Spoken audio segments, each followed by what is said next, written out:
Hola, buenas. Este vídeo quiero dedicarlo a comentar un poco cómo va a ser la selectividad del año 2021, puesto que ya se nos ha estado explicando a los profesores cuáles son las características y algunos detalles concretos. Espero que sirva de ayuda y bueno, vamos a ello. Bien, vamos a ver el examen cómo es, ¿vale? Vamos a ver el modelo de prueba que nos ofrece la Junta de Andalucía en la página web, pues, donde aparecen las orientaciones, donde está el repositorio de exámenes de años anteriores. Pues ya se ha presentado cómo va a ser la de este año. Tenemos un texto A, como podéis ver, tenemos un texto B, ¿vale? Y cada uno de ellos trae 3 preguntas. Entonces, si elegimos el texto A, haremos las preguntas 1, 2 y 3 que vienen acompañando al texto A.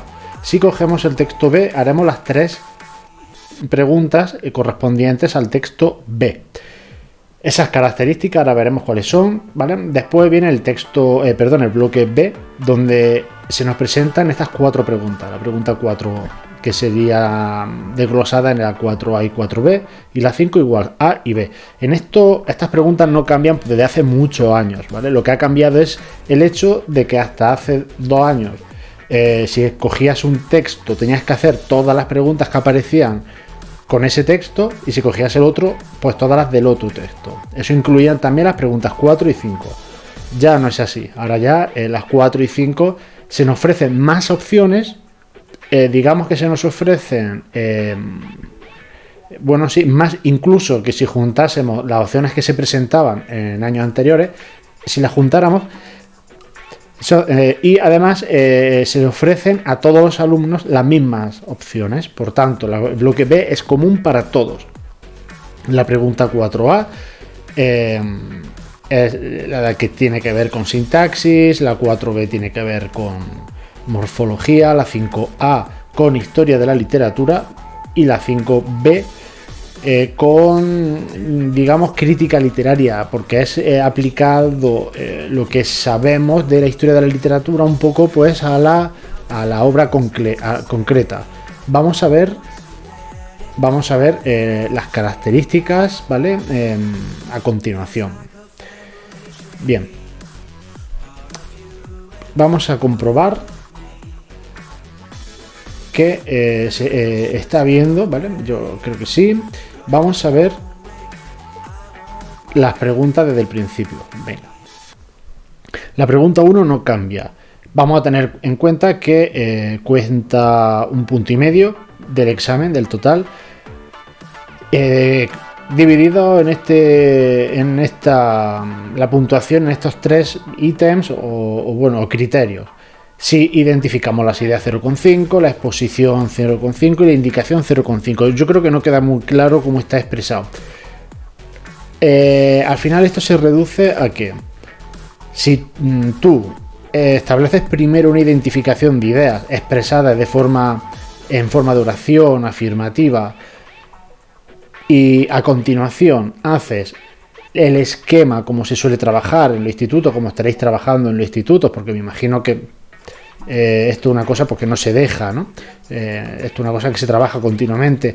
Y luego, pues, estas ideas en el esquema están bien relacionadas con los conectores pertinentes, entonces tendría el 1,5 puntos. Mi consejo, aunque este no es un vídeo para explicar cómo hacer cada pregunta, ya tengo algunos sobre este tema. Mi consejo, como yo lo veo, es que primero se hace una exposición de ideas, de identificación, una enumeración con las ideas que estamos identificando, pues digamos que no necesariamente ya ordenadas ni relacionadas. De hecho, no hay que relacionarlas todavía. Primero la identificamos y la exponemos de forma una debajo de otra, como una lista, lo que he dicho al principio, una enumeración. Bien, esto se puede hacer conforme van apareciendo en el texto, y también se ha dicho en alguna ponencia que puede haber las que sean necesarias, es decir, la que el alumno encuentre. Y después hacemos un esquema con esas ideas que hemos identificado y esas ideas organizadas ya deben estar redactadas igual que como están en la par anteriormente, como la hemos puesto en la enumeración de las ideas. Ahora, en el esquema, estando escritas igualmente, sin embargo, hay que organizarlas, hay que ordenarlas según estén relacionadas en el texto. Es decir, si en el texto hay una conclusión, hay argumentos, pero la conclusión estuviese, por ejemplo, en mitad del texto, eso no quiere decir que nosotros tenemos que hacer en la organización ponerla en la mitad, sino que podemos empezar poniendo la conclusión, el conector pertinente y a continuación el argumento. O al revés, a lo mejor preferimos ordenarlo de la otra manera. Primero ponemos el argumento, el conector pertinente, es decir, en consecuencia, por tanto, etcétera, el conector que veáis conveniente, y a continuación la conclusión. Es decir, el esquema es independiente a la identificación de ideas. Son dos partes que tiene esta pregunta. Primero identificamos, pueden ser más de las que luego vamos a utilizar en el esquema. Y a continuación, en el esquema, seleccionamos las principales entre 4 y 7, entre 5 y 7, depende de la complejidad del texto, depende de cuántas hayamos identificado. Ponemos las principales ya relacionadas. Pues una será una consecuencia de otra, será el efecto, por tanto, una será efecto y otra consecuencia. Habrá causas, habrá condiciones, habrá concesiones, habrá, ya sabemos, ¿no?, los tipos de relaciones que pueden establecerse entre los enunciados o entre las ideas, al fin y al cabo. Aquí, como digo, no hay mucho más que explicar. En la pregunta 2 hay dos partes, ya sabemos, una es la identificación de la intención comunicativa del autor, 0,5, y luego hay un punto para dos mecanismos de cohesión.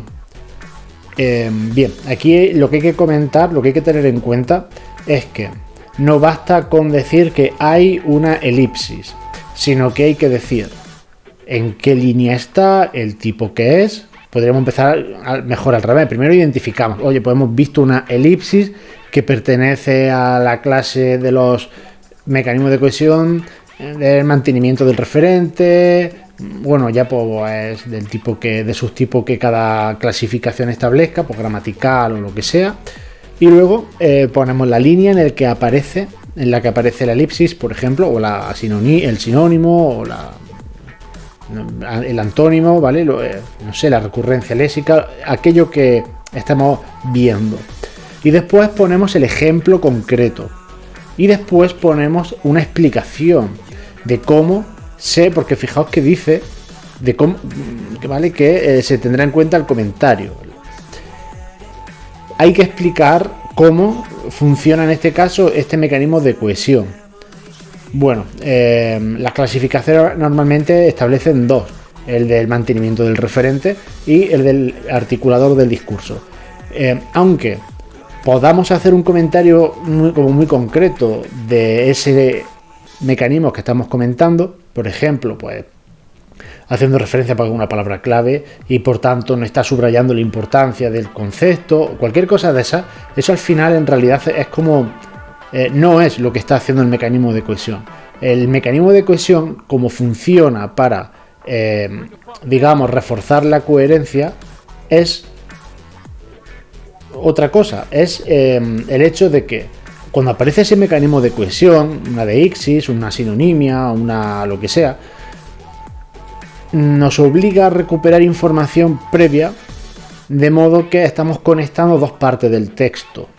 Al margen de que sea importante o menos importante, porque también ocurre estos mecanismos de cohesión con términos que no son tan importantes, no son conceptos clave. Bien, pues eso es una cosa que hay que tener en cuenta. ¿Cómo lo explicamos? Bueno, pues podéis hacer el comentario más concreto haciendo referencia a que esa palabra es clave o no, o podemos simplemente decir esto, ¿no? Porque si es un mantenimiento del referente, lo que hacemos es recuperar esa información que ya se ha dicho sobre ese mismo concepto antes. Es que hay una elipsis, bueno, hay una palabra que falta que ya se ha dicho y estamos conectando con aquello. Que hay una sinonimia, bueno, este término se relaciona con otro que ya se ha dicho. Y por tanto estamos conectando dos partes del texto y cuando llegamos al sinónimo estamos recuperando lo previo. Que hay una repetición de palabra, ¿no? Pues es lo mismo cada vez que se repite la palabra, cada vez que hay, por tanto, una recurrencia léxica, pues lo que hacemos es recuperar continuamente ese concepto. Evidentemente va a ser más repetitivo y más significativo con aquellos términos importantes, pero tenemos que tener en cuenta que puede pasar con otros que no, ¿vale? Si es un articulador del discurso, funciona distinto, relaciona semánticamente lo que sería, o digamos textualmente, un enunciado con el enunciado previo, o un párrafo con el párrafo previo. Entonces lo que está haciendo el conector es relacionar ideas, conectar ideas. No hay que confundirlo con las conjunciones. Entonces tenéis cuidado con eso, no confundamos con las conjunciones. Si tenéis dudas, preguntad a vuestros profesores. Y entonces, ¿qué es lo que hace? ¿Cómo lo comentaríamos? Bueno, pues que en realidad vale para todos los conectores el mismo comentario.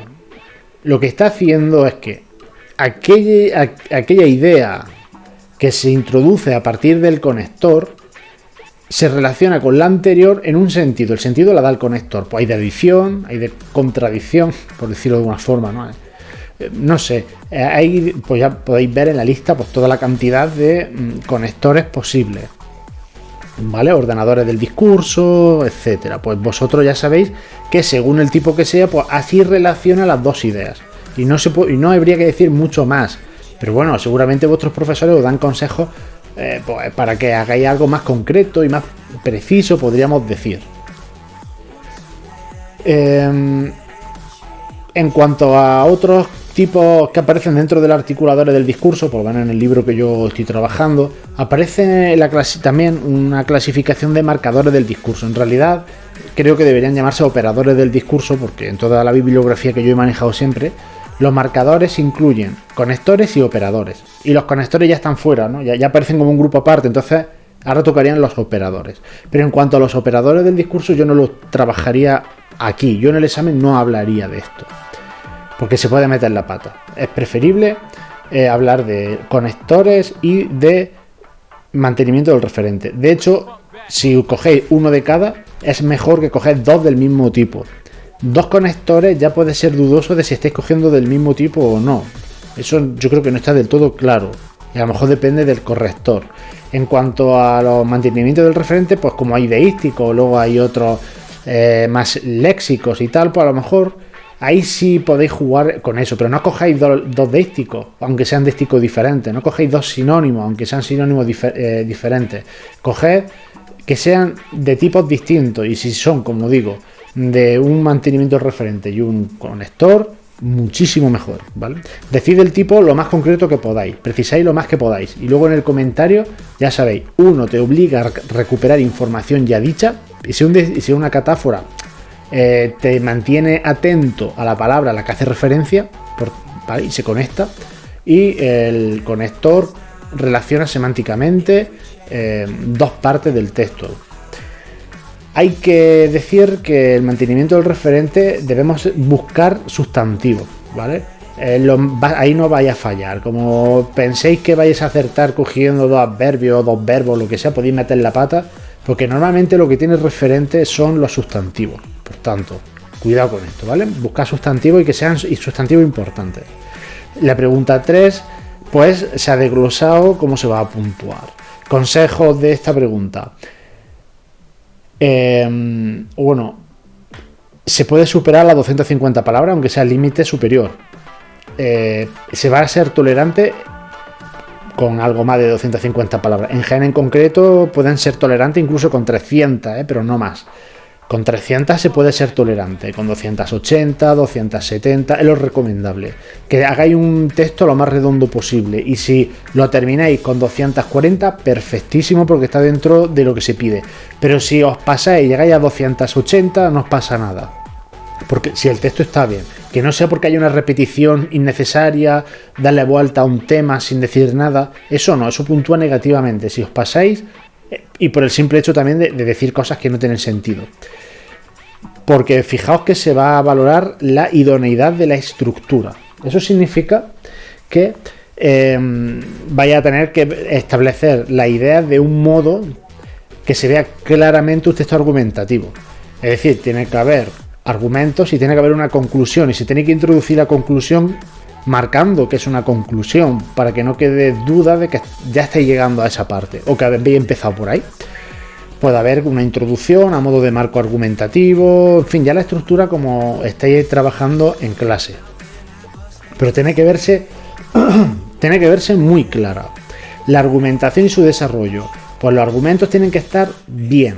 Se tiene que ver claramente que hay un argumento, y un argumento para que no entréis en estructuras extrañas, que sea lo más clara posible.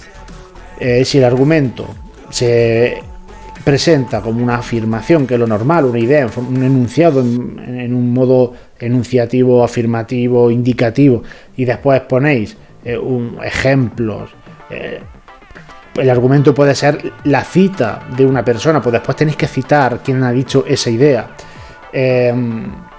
Si vais a hacer, como he dicho, ejemplos, ¿no? Si vais a hacer una reformulación, si vais a poner una definición que desarrolle el argumento, hacerlo bien. Estaréis, me imagino, trabajando cómo se redacta cada cosa en su enunciado y demás. Bien, eso es lo que se trata la argumentación y su desarrollo. Que los argumentos sean claros, que se perciba la idea, que se vea cómo se está trabajando la idea a base de ejemplos, definiciones, enumeraciones, clasificaciones, en fin, lo que son procedimientos de exposición normales que se trabajan en clase. Luego, el empleo adecuado de los marcadores discursivos es importante también. No abusar, pero si vamos a meter algún elemento que marque subjetividad, si vamos a poner alguno que valore la propia enunciación, si vamos a marcar el modo de la oración como una duda, por ejemplo, porque haya un marcador correcto, un operador correcto, pues eso se valora positivamente. Pero tened cuidado, no pongáis por poner, porque poner un marcador, un operador mal, como puede ser evidentemente para un enunciado que no es tan evidente, que es dudoso, ¿vale? Pues no lo pongáis, porque a veces queda muy bien leer textos así con muchos periféricos de este tipo, de adverbios que te marcan la modalidad o la enunciación, y sin embargo, a lo mejor metéis la pata, ¿vale? Porque en un enunciado que se nota que es dubitativo, o una afirmación que es algo dudoso, la hacéis categórica, por tanto, una falacia, por poner un evidentemente, un en efecto, está claro o algo así, ¿vale? Mucho cuidado, y ponemos los pertinentes y los justos, no nos pasamos, y ya cada uno como esté trabajando en clase. Bien, la pregunta 4 tiene dos partes y se van a preguntar las dos, un análisis sintáctico y un comentario de la sintaxis, de las oraciones. El análisis sintáctico van a valorar principalmente las funciones del sintagma, pero la ponencia en Jaén por lo menos pide que se analice lo más completo que se pueda, pero aunque sea a partir del nivel de sintagma. No necesariamente hay que ponerlo de sustantivo de núcleo, artículo determinante, eso a lo mejor no, pero a partir del sintagma hay que ponerlo lo más completo que se pueda, para evitar ambigüedades y evitar problemas a la hora de corregir, que te pueda perjudicar. Si lo sabes, lo pones.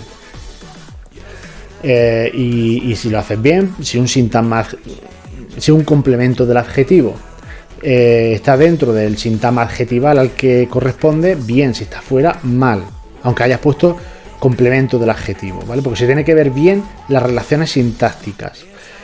Bien, entonces así, ¿no? A partir del sintagma todo hay que ponerlo, y se van a fijar en primer lugar en las funciones, pero luego si hay dudas, si hay un error, van a mirar también la morfología, es decir, no la morfología, el nombre de la estructura, el tipo de sintagma que está identificando.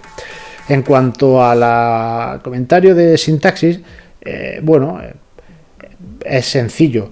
La idea es ver las oraciones que hay y cómo se relacionan. Por tanto, bueno, aquí hay 3 oraciones, 2 son subordinadas, la oración subordinada que vamos a llamar 1 va de aquí a aquí, este es el nexo y es una subordinada de este tipo con respecto al verbo principal, que es este. La oración 2, subordinada, o la segunda subordinada, que empezaría aquí, termina aquí, el nexo es este, y es subordinada a tal palabra. También puede ser al verbo, pero puede ser, por ejemplo, a un sustantivo, porque es un de relativo. Entonces hay que decir siempre a qué se está subordinando. Si es al verbo principal, si es a un sustantivo de la oración principal o de la oración subordinada, porque puede haber subordinada dentro de subordinada, ya lo sabéis. Pues eso es lo que hay que ir marcando. No hay que decir sintagmas, a no ser que, bueno, que sea pertinente decir, porque esto está subordinado al núcleo del sujeto, por ejemplo, ¿no? Porque es una oración de relativo. Pues se pone, pero no hay que hacer referencia a los sujetos, complementos directos ni nada, ¿vale? Solamente estas son las oraciones. Me imagino que es pertinente decir el núcleo y demás, ¿vale? Y cómo se relacionan. Eso ya lo estaréis trabajando también y no hay ninguna dificultad en esto, ¿vale? Aquí quizás haya alguna novedad. En la pregunta 4b hay esas 5 posibilidades, van a preguntar 2. Se trata de hacer el análisis morfológico lo más completo posible. Cuando se analiza correctamente la formación de palabras, hay que segmentarlas, pero es que además hay que comentar el proceso de formación. No basta con decir sustantivo, adjetivo, sino que hay que decir algo más, ¿vale? Hay que decir de qué palabra procede, a cuál da, cómo se llama el procedimiento, su fijación, parasíntesis, lo que sea. Y bueno, y el resultado, ¿vale? Es un cambio de categoría gramatical, pues se marca. Y la pregunta también que aparece en rojo, aquí que dice explica de forma clara y precisa el sentido que tiene en el texto. Bueno, pues hay que tener claro que hay que explicar la palabra no según el significado del diccionario, sino el sentido que adquiere en el texto. El sentido es algo que corresponde al discurso, por tanto, a un texto emitido, a un texto en un contexto. Por tanto, hay que fijarse en ese texto y ver, pues, no sé, si hay una ironía o sarcasmo, si hay algún elemento cargado negativamente, que tiene ahí una función en ese sentido, si está más objetivo, lo que sea. Una palabra puede cambiar de sentido según en el texto en el que esté, ¿vale? Porque no es lo mismo decir algo entre amigos que decírselo a un enemigo, ¿vale? La misma palabra puede cambiar mucho y sabéis a lo que me refiero. Por tanto, hay que centrarse en el sentido que tiene en el texto, ¿vale? Por lo demás no hay nada más que comentar, así que sea complicado, ¿vale? Cualquier duda de todas formas se puede dejar en un comentario. En cuanto a las preguntas 5, se van a preguntar 4 en cada una de ellas. En la pregunta 5a se van a proponer 4 temas de literatura. Bien, esto pues es como decirte, pues si hay 9 temas de literatura, estudiate los 6 que mejor se te den, o los que más te gusten, porque si te van a preguntar 4, pues evidentemente si te estudias 6, uno por lo menos te va a caer. Pero si además sabemos que en los textos de selectividad, en los exámenes de selectividad, cuando hay un tema de literatura, un texto literario, quiero decir, el tema de literatura de la pregunta 5a va a ser el del periodo en el que se compuso esa obra. En Cernuda sería la generación del 27. Entonces, si hay 4 obras que la estamos viendo en pantalla, si hay 4 obras recomendadas, que sabemos que no son recomendadas, que son obligatorias, pues sabemos que estos 4 temas van a caer, como haya texto literario, uno de los 4 cae seguro. O sea, de los 4 que nos proponen, uno por lo menos va a ser o la narrativa de principios de siglo hasta el año 36. Con Luis Cernuda sería la generación del 27. Con Antonio Buro Vallejo sería el teatro desde el año 40 o así hasta el 75 o del 70, no sé hasta nuestros días. Es el teatro, creo que es desde el año 40 hasta nuestros días. Y Carmen Martín Gaite por la narrativa, pues después del franquismo, que no sé si ponen la fecha en el 75 en el 70 o no sé cuándo ponen, ¿vale?, en el tema de literatura. Pero bueno, esos son los 4 temas que van a caer como haya texto literario. Si hay un texto periodístico, en principio no tiene por qué, ¿vale? Pero seguramente, o sea, si los 2 textos son periodísticos, a lo que me refiero, porque ya no depende del texto de arriba, sino que ya estas preguntas son comunes para todos. Si hay 2 textos periodísticos en el examen, pues claro, aquí no estaríamos jugando si solo no estudiamos estas 4, porque a lo mejor no coincide ninguno. Si hay un texto literario, lo sabemos. Entonces, estudiando solamente los 4 temas de literatura que corresponde con estos 4 libros, en principio parece que acertamos. Pero para ir más seguro, otros 2 más. Estudiando 6 no falla, ¿vale? No falla. Pero bueno, la probabilidad da casi seguro que uno de estos 4 entraría. En cuanto a la pregunta 5B, también ponen 4 preguntas y se elige una. Esa pregunta que elegí pues puede ser, dice, de aspectos temáticos, formales y contextuales. Y ese I está bien puesto. O sea, no es que te van a preguntar o temáticos o formales o contextuales. No, hay preguntas que te mezclan, porque en la pregunta del examen, que en una que hemos visto, pues vamos a ver, por ejemplo, no sé si se verá bien o pequeño, vamos a ver si ampliamos. Esta tercera pregunta dice que comente en la novela El cuarto de atrás, de Carmen Martín Gaite, la valoración de la protagonista C de Francisco Franco y de la niña Carmencita Franco. Bueno, aquí pues se junta tanto lo temático como lo contextual, ¿no? Pues bueno, es por poner un ejemplo de que se mezcla. Bien, pues como son 4 y hay 4 obras, no hay nada que impida que las 4 preguntas sean sobre la misma obra. Pero también nos dijeron en la ponencia que eso no sería lógico y que no tendría sentido, pero no hay nada que lo impida. Hay 4 obras y en este examen de ejemplo cada pregunta va sobre una de las obras. Lo normal es que sea esto, ¿vale? Una de cada. Entonces, si nos dejamos alguna obra sin estudiar, tampoco pasaría nada, porque sería muy raro que si nos dejamos, por ejemplo, todas las obras, todas las preguntas sean sobre esa obra. Entonces sería absurdo, ¿vale? Aunque pudiera pasar. Entonces, bueno, yo no voy a hacer ninguna recomendación para que nadie me eche luego la culpa de que si tiene algún problema, ¿vale? Pero si yo fuera el estudiante, yo no me estudiaría alguna que no me guste o que crea que no está bien planteada en el libro, que me va a costar más trabajo preparármelo que lo que debería costarme, y por tanto a lo mejor le dedico más esfuerzo a otras asignaturas que lo tengo más complicado, cualquier cosa. Aquí está bastante claro y fácil. Yo me estudiaría 4 temas de desarrollo de literatura de la pregunta 5A y me prepararía 1 o 2 libros. Y yo no haría nada más. Esto iría a lo fácil, porque esto es un examen de selectividad que no miran si sabes más o menos, sino si eres capaz de convencer al profesor de que sabes, aunque no sepas. Por tanto, no os calentéis la cabeza demasiado. ¿Vale? Vámonos a lo importante. Bien, yo creo que no se me queda nada. Si hubiese alguna duda, alguna cosa que me queráis preguntar, pues hacerlo. Bueno, podemos ver algo que no se me olvide, que son las penalizaciones. Bueno, las penalizaciones es interesante que las conozcamos. A ver, están aquí.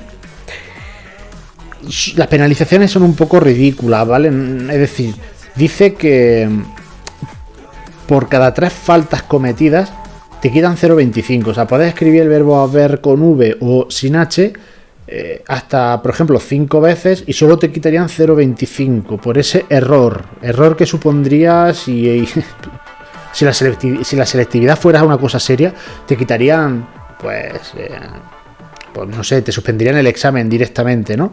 Y te dirían, no, aprende ortografía y después ya me interesan tus conocimientos de literatura, pero primero aprende a escribir, ¿no? Entonces, pero bueno, estáis viendo que son ridículas, lo dejo aquí, no hace falta comentar mucho más, ¿vale?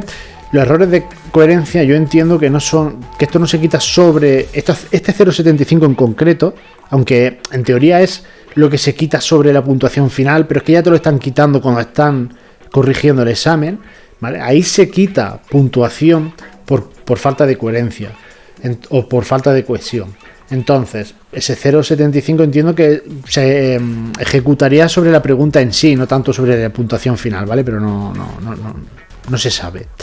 Y hasta este 0,5 pone por defectos de presentación. Pues bueno, tipes, por favor, si abusáis de tipes, lo que estáis haciendo es ensuciar un examen importante, porque aunque no sea un buen examen y no se lo tomen en serio en hacer un buen examen, pero es importante porque es vuestro paso a la universidad. Por tanto, demostrad que os tomáis en serio el examen, no ensuciéis el examen a base de tachones absurdos, de rayajos, de letra excesivamente fea de mala organización de párrafos, de falta de márgenes, tipes a mansalva. No, un corrector de cinta que no ensucia y que de momento pueda escribir encima, para que no se te olvide lo que ibas a poner, para que sepas, para que lo corrijas en el momento y ya siga escribiendo. Y no estás pensando en que, uy, puse tipe y estaba esperando a que se secara. Nos olvidamos de eso, ¿vale? Entonces, aunque no quiten mucho, por eso 0,5, una ridiculez, pero puede ser importante, puede ser el 0,5 que te impida entrar a la carrera que quieres, ¿vale? Entonces, se redacta bien, se redacta limpio, escribimos como personas de segundo de bachillerato, y todo va a salir bien, ¿vale? O sea, en principio no debería haber más problemas. Y nada, pues no hay nada más que ofrecer, me parece. Cualquier cosa que se pide, pues que se pida, pues yo contesto en los comentarios. Fijaos esto que dice, que se quita 0,25 puntos si el texto no se ajusta significativamente a la extensión. Si te pasas significativamente mucho, te quitan 0,25. Es decir, si haces 400 palabras, te quitan 0,25. O sea, también es poco, ¿vale? Es poco. Un texto muy bueno de 400 palabras solo te van a quitar 0,25. Entonces, bueno, es mejor hacerlas bien dentro de los límites, ¿vale? Pero no hay que estar demasiado asustado. Bien, pues creo que estoy terminando. Yo me despido y espero que os sirva o sea útil, ¿vale? Así que nada, cualquier cosa me preguntáis. Si eres alumno mío, pues me pregunta en clase, no pasa nada. Y si no lo eres, pues aquí mismo un comentario e intento aclarar cualquier cosa. Cualquier petición de vídeo de que explique cómo se hace una pregunta de selectividad, porque confía en mi criterio, pues se me pregunta en un comentario y yo contesto haciendo un vídeo, dejando más o menos claro. Bueno, pues nada, nos vemos en otro vídeo que espero que no sea muy tarde.